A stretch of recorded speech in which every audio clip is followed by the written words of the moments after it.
Assalamu alaikum. Thanks for watching the Hot Conflict video series. My name is Salim Siddiqui, and we're continuing to talk about the great Muslim celebration, or the great Eid al-Akbar. As you know, that Muslims all over the world are gathered together today and praying with their families, gathered all over the world to bow their heads and worship to the Lord, all praying to the Lord Most High towards Mecca, the holy house in the Arabian Peninsula that Abraham and Ishmael built to worship the one true Lord. And even to this day, Muslims from all over the world are gathered together and go there to make the annual pilgrimage that is known as the Hajj. And so we're telling the story and explaining why this celebration is a great celebration that the Muslims still do, and explaining to you, the listening audience, the relevance of these things that you're seeing around you right now, or watching on this very video, in a way that you've never heard before. For the first time in the English language, you are being told the story of the truth. And it's being done in a way that has never been done before. And so, of course, we have to say that we're getting to some very strange parts in the story, and I always try to give a little bit of a disclaimer, and I'm going to continue to rush through this disclaimer. Go back and listen to what I've said before, because if you're listening to the story, you want to know what's going to happen in the end. You want to know where the story goes. You want to hear the whole story and be able to digest it and listen to it and say, oh my God, either that was the most incredible truth I've ever heard, or that was false. But I'm going to prove everything to you in your own way so that you can verify it. Because the truth is such a strange thing that once it's really told, it can't be misproven. It can't be denied. It could be ignored by those who wish to ignore the light. And that's an unfortunate truth. We said that there are certain fundamentals of faith that what, above all else, must always remain true and always never be forgotten. There is only one God. La ilaha illallah, as we say in Arabic. There's only one God. God created the angels, the jinns, mankind. Mankind as the most superior race.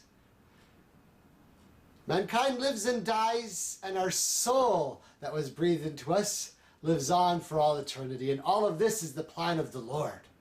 And we said that we have gotten so far in the tale that we must be coming to a point where we have a final messenger. And we must see in the signs of the final messenger something that shows us clearly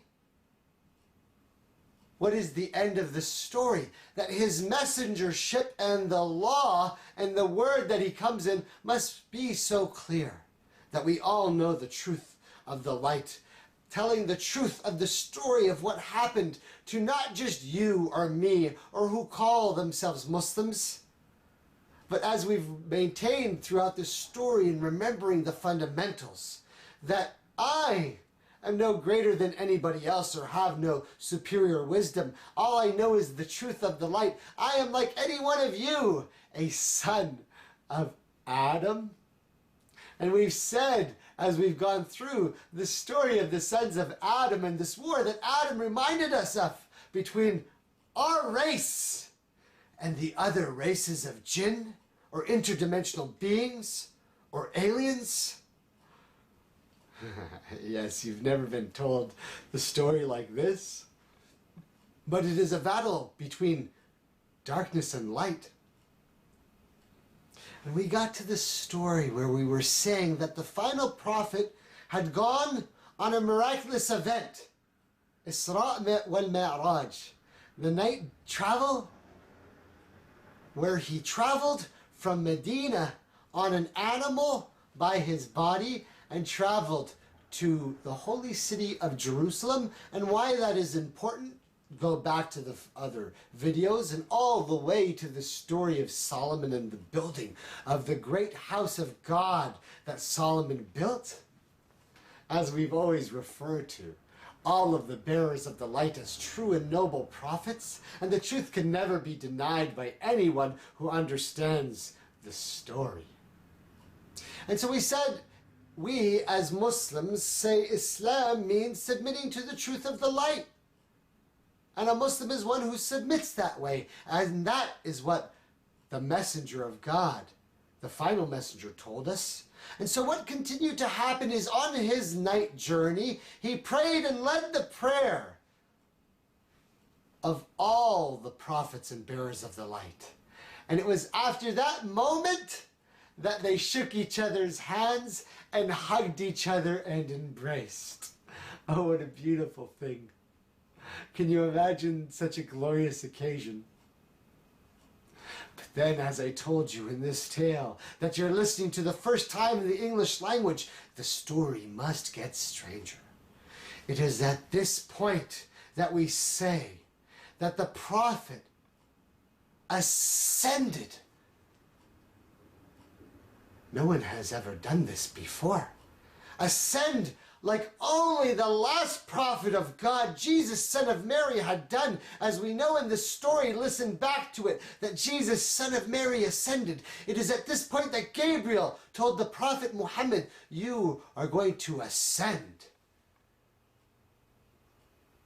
No son of Adam had ever done this. This indeed is a noble, miraculous sign. But oh, it gets better. Oh, it gets better. Because the truth of the story is there. That unlike Jesus, son of Mary, who ascended, and as we said, the fundamentals are always true, that all sons of Adam live and die, that Jesus, son of Mary, ascended and was not killed or crucified in the cross, because we know he shall return and live out the rest of his days, as all sons of Adam do, and one day God will choose to take his soul, as all sons of Adam must die, to go on to the next life of eternity, that the prophet, peace and blessings be upon him, ascended. And as the tale that I'm telling you is strange and miraculous, it is that he returned and told us some of the things that I'm telling you today. So what happened to the prophet when he ascended? When I told you I'm going to give it to you, and I'm going to tell you the truth, and I'm not going to hold back. On his ascension journey, they tried to lie to you about Islam, and you are being misdirected and deceived. They tell you Islam is some strange religion from the Arab countries. We don't really know what it means. They say that Allah maybe is some strange pagan god or a moon god, and we don't know what that means. And they tell you the Prophet Muhammad is probably not a true prophet and nothing to do with any of the noble line, and to ignore it, we don't know what any of that means. And I'm telling you a story, and it is so strange. And you are finding yourself listening no matter what your faith is. The story of the truth of the final messenger must be the truth for all mankind. So listen what happened to the prophet on his journey. He ascended to the heavens. Oh, believe it, ladies and gentlemen, he ascended to the heavens, and on his journey, he saw the prophet Adam in the first heavens, and saw, oh my Father, peace and blessings be upon you. He also saw many of the other prophets. Moses, Noah, Joseph, Jacob, all the different prophets, even Jesus, son of Mary. As he ascended to different levels, he greeted each one of them after the prophet Adam, saying, peace and blessings be upon you, my brother. And each of them gave him salam, which means peace. As brothers, they hug each other in peace, all sons of Adam. And as the prophet ascended one level up to the next and meeting all the prophets that we've been through in this story of the chain, he got to the highest levels of the skies or the heavens. And there he found thousands and thousands of angels of the light, worshiping the Lord Most High. Listen to the story because it sounds so strange. And as strange as it is, I am promising you the truth. So every little detail must show you exactly and fit so perfectly that it cannot be falsehood, as the light is always the truth. There on the highest levels, he found angels, thousands upon thousands, worshiping to a house of the Lord Most High. going around in circles to this great house that we know of is called Beitul Ma'mur. In the highest of the heavens are thousands of angels praising and glorifying that there is only one God, Allah, the Lord Most High. And so, since I told you, don't believe it when they tell you the falsehood of the story of the prophet. Just listen to the story I'm telling you and see if it sounds so incredible and so amazing and so full of light that it can be nothing but the truth. There, at the seventh heaven, the prophet saw, as he approached closer and closer in the light of all these angels, he saw something very shiny, lining casually, leaning up against the noble house of God. Listen to the story I've been telling you and remember the fundamentals. Because they say Islam is a religion that is not connected to the story of the truth, and I'm revealing to you the truth today in the English language. We have said throughout the thing there are certain fundamentals. There is only one God. God created the angels of light. They have no free will. They praise and worship the Lord Most High and do as they are commanded. God created the jinns, and the leader of them of darkness is Satan, Lucifer, the most powerful of the other races, of the interdimensional unseen beings that exist in our world and in our universe. And that God promised to send prophets after Adam, our great father, bearing the truth of the word. And all of this story is told to you, and that Abraham, our great father, promised that on this earth, I challenge, my Lord the Most High is the one who gives life and takes life. And Abraham established the holy house on the earth, the cube, with Isaac and Ishmael.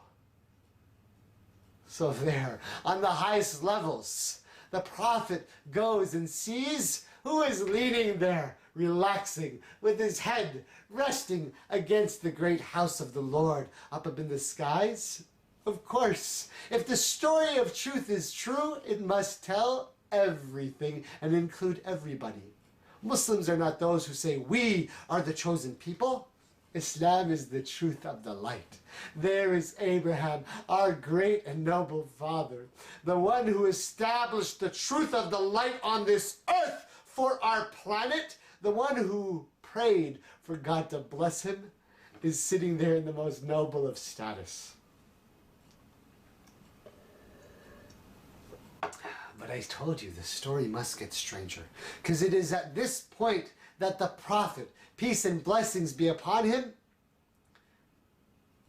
goes in front of the court of the Lord Most High as angel Gabriel, the greatest of the angels, the most noble of God's creation amongst the angels, the one who is granted, as the story is known of all the people of knowledge, the one who is granted the right to tell the word to the sons of Adam who are chosen by the Lord. Gabriel accompanies the messenger of Allah, Muhammad, to see Allah. And Allah gives Prophet Muhammad the gift to the Muslims, which is the prayer. The prayer. The prayer. And it is the prayer that becomes a symbol of action for the faith from this noble journey of the prophet. Now, because the story is true and we can't tell you all of the details, know that on this journey the prophet was shown both heaven and hell and the realities of the afterlife. The prophet was shown all the other prophets, and the prophet Muhammad was shown who the false Messiah, the Dajjal, the Antichrist is. He saw him with his own eyes, and he has described him to us. But this is not where we are in this story. But I told you it was going to get strange, didn't I? I told you it was going to get strange. If we have the truth of the light, then it must explain everything. And so without getting into all the details, the prophet returns to the earth and is brought back from the Most High of the skies down. Now here is an interesting thing. It's a small part of the story, but it is important. When the prophet is descending through the heavens, he sees Moses again. And when Moses sees him, listen to this story. For the people who bear the truth of the light always tell the story in truth. If the Prophet Muhammad had wanted to disown or discredit any of the bearers of the light in front of him, then he wouldn't be telling the true story. So Moses encounters the Prophet. And we talked about how Moses was. We talked about the nature of Moses. That Moses was given a most beautiful gift. And that was that he spoke to God. And we said an even more beautiful gift is that the Lord Most High spoke to Moses. But Moses and God had a relationship. Go back and listen to the story. So when Moses sees the Prophet Muhammad returning from Allah the Most High, and the Prophet tells him, "My Lord the Most High has assigned to me, the believing people and bearers of the light, to pray to the Lord Most High 50 times. And so what does Moses say? I told you the story is going to be strange, but it's also funny in the way that the nature of man is that we have humor in our story. And humor is sometimes part of the light. And Moses is one of the funniest men of all the men who have come in the way he understood the truth of the story of the light. Moses says to the Prophet Muhammad, he says, "Listen to me. You got to go back." The Prophet says, "What? I'm not going back." No, you got to go back. Go back. Go back to see God? Yeah, I'm telling you, go back. The Prophet says, "No way, I'm not going back." Please excuse my language. I told you, I'm telling you a story in a way that you can understand in your own methodology in the English language. No way, I'm not going back. "No," Moses says, "your people. Trust me. I have delivered the truth of the light to the people before. I delivered it to the sons of Israel, and they gave me a really, really hard time, and they're not going to listen to you. No way are your people going to follow you and pray 50 times a day. I'm sorry, it ain't going to happen. Go back." So convincing is Moses that the Prophet Muhammad listens to him and ascends back up. And this is a strange story that your Lord, gloried and glorious is the Lord, Allah. We said the fundamental is what? La ilaha illallah. There's only one God. God is the one who created us. And because God, the only way to understand him is not in any graven image or symbol or triangle or pyramid or sign. God is the light. And remember that the light, no matter what they tell you about Islam or Muslims in our day, and like we said, we're trying to stay away from the politics of modern days and just talk about the story. God is always merciful. We are his creation. He gave us part of the life. We are the living ones that God said, "I am the one who gives life." God is the one who gave us this life. So when the Prophet returns to go talk to Allah, the Lord Most High, Allah is merciful. And so he reduces the amount to 45. And when Musa sees the Prophet again while he descends, he says, "What happened? Tell me what's going on." The Prophet says, "Allah has ordered my people to pray 45 times. Moses says, "Go back." "What? Go back?" "Trust me," Moses says, "you got to go back. This is not going to work." Anyway, to make a long story short, and it's a humorous tale, this continues to happen, right? To the point where now we have been left for 5 prayers a day. And remember when I told the story of Moses, I said we have to thank our prophet Moses. And as all Muslims who say we are believers in the truth of the light say, peace and blessings be upon Moses and his family and all those who believed from his followers. As every Muslim sends peace and blessings upon any of the sons of Adam who were bearers of the truth of the light. The Prophet Muhammad is too shy to go back. And so with 5 prayers settled, he descends back to the earth. Now this might sound like a strange tale, but as I've told you, this is the first time any of the sons of Adam have ever ascended to the Lord and returned. And the prophet is brought back to Jerusalem and then returned back to his home in Medina. And while he is traveling, he sees the caravans passing and he travels in real time. And when he gets back to his bed, no time has passed here on the earth. As I said, we were talking about strange concepts. Now we have seen that even the ability to travel in time was done by the Prophet Muhammad. Well, we've talked about strange issues before. We've talked about alien races, and we've even talked about the possibility of time travel when we talked about the story of Moses. If you didn't understand what we were talking about in jinns and other beings and other civilizations all around the universe and even on our planet, go back and look to the story of Khidr and the references to time travel that we addressed there.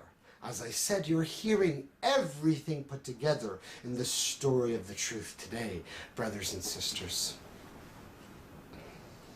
Now, as all prophets return to their people and tell the tale of the story of the truth, many people will not believe. How can they believe such a ludicrous tale that a man travels in the middle of the night and goes from this city across the earth in the blinking of an eye like lightning and then ascends to the heavens and meets with the Lord and sees angels? Blasphemous, some would say. As no doubtedly they will say my story that I'm telling you is full of blasphemy. Yet the truth is always the truth, and it can never be denied. So as all of the people on the earth were listening to the story, and so many of the leaders of the elders and the wise are saying, how is it that this man who claims to be a prophet of the Lord is saying such a ludicrous tale again?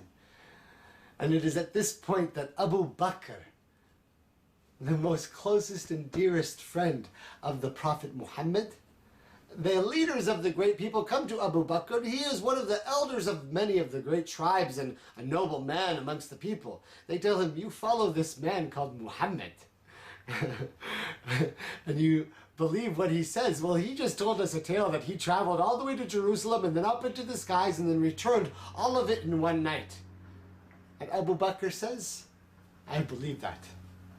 He says straight away, I believe the truth of the light. Can you believe this sign? And I'm saying it for a reason because it's important in the story. It is from this point onward that forever it is known upon all of the earth that that man named Abu Bakr should always be known as As-Siddiq, the truth bearer. Meaning what? From that moment on, the Prophet said, you are now a bearer of the light. You have testified to the truth of the light. You are now known as the truth bearer. What a noble title. And it is important as I say it. And so we've continued to say some of the stories and tales. And now it is upon us to try to explain some of the concepts very quickly. I'm just going to go through the fundamentals, right? We said that the fundamentals are what? There is only one God. None of the prophets came with anything different. He is the Lord Most High, glory and great is his name. He should be known as the one and the only one, described as the light and nothing but light. Undescribable to us, no graven image, no statue, no symbol. As every prophet of the light has told, God created angels of the light, made from light with wings. They have no free will. God created the jinns, other races made of smokeless fire in various forms, some having wings and some not. The fundamentals are there that Adam was created as the superior race, as God took that challenge, and Satan became our true enemy in a battle of dark versus light. In a battle of dark versus light. That all of the prophets were coming to tell us of the true message, that we are in a struggle of the light versus the darkness, and so do not be deceived. And so this is why any prophet of the light tells you the truth. Be mindful that you are all sons of Adam, born free, slave to none, only to bow down to the Lord. And so let's go through the tale very quickly.